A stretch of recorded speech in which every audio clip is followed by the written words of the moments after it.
बर'फ जथुमनि मोनसे हानजाया नेपालाव बर'फोरनि गोबां जेंनाखौ लानानै कोसी प्रदेशनि गिबि मन्थ्रिजों सावरायहैदों।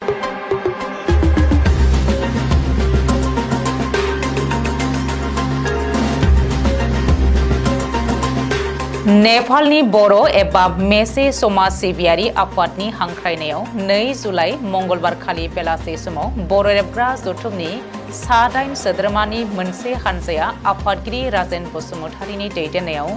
नेपालनि बर' एबा मेसे समाज सिबियारि आफादजों लोगोसे जथायैनो नेपाल कोसी प्रदेशनि गिबि मन्थ्रि हिकमत कुमार कार्कीखौ लोगो हमनानै मेसे समाजनि गोबां जेंना आरो आंखालफोरखौ सुफुंनो थाखाय सावरायहैदों।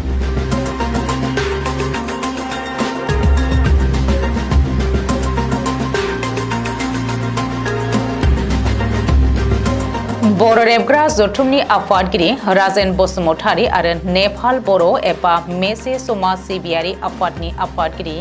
रनजित कुमार मेसेमोननि दैदेननायाव गासै सा-11 सोद्रोमाया नेपाल कोसी प्रदेशनि राजथावनि बिराटनगराव थानाय केबिनेट मन्त्रालयाव गिबि मन्थ्रिनि चेम्बाराव खमैबो 1 घन्टा समय मेसे समाजनि दिन्दांनानै थानाय गोबां जेंनाफोरखौ लानानै जोबोद आब्रुथि आरो मेहेरगोनाङै सावरायनाय जायो।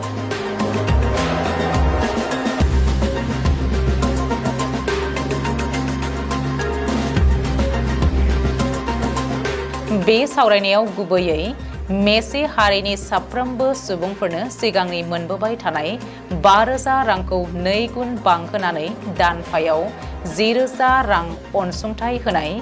नेपालनि बर' मेसे समाजनि गोबां जेंना आरो हारिखौ जौगाहोनो प्रजेक्ट एबा आसनि लानानै खमैबो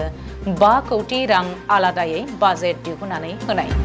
बर' एबा मेसे समाज सिबियारि आफादनि थाखाय बोसोरफ्रोमबो 10 लाख रां अनसुंथाइ होनाय, जाफा जिल्लानि हाल्दिबारियाव थानाय श्री महेन्द्र माध्यमिक विद्यालय एबा गोजौ फरायसालिखौ फोजौहोनाय, 10 बर' राव सोलोंथाइ मिरु गायसननानै गासै सा-20 फोरोंगिरि थिसननाय आरो फोरोंथाइ होनाय, नेपालाव थानाय मेसे हारिनि हारिमुखौ रैखा खालामनो थाखाय जाफा जिल्लानि जलथल गामि आरो थाइजान गामियाव खमैबो 2 उइभिं सेन्टार एबा दानाय लुनायनि मिरु गायसननाय, नेपालनि मेसे हारिखौ जौगाहोनो मेस कमिउनिटि डेभेलपमेन्ट काउन्सिल दानानै होनाय,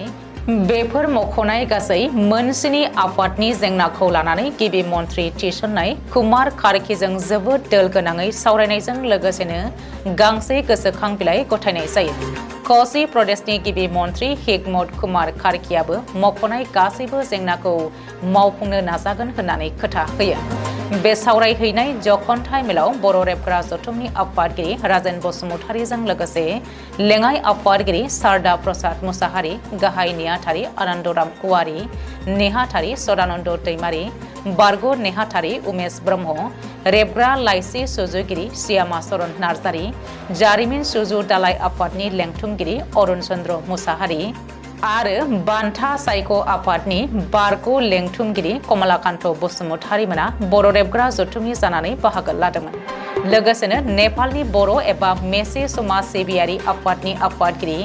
रनजित कुमार मेसे, गाहाय नेहाथारि बिरेन मेसे आरो मावफुं सोद्रोमा राजकुमार मेसेमोनाबो बाहागो लादोंमोन। मख'नो गोनांदि बे सावरायनाय हाबाफारिखौ जाफुंहोनायाव नेपाल भद्रपुर ओनसोलनि एमएलए सबिलाल सुदालआबो मैखोमै बाहागो लादोंमोन आरो बिथाङा कोसी प्रदेशनि गिबि मन्थ्रि हिकमत कुमार कार्कीजों लोगोसे मदद होफादोंमोन।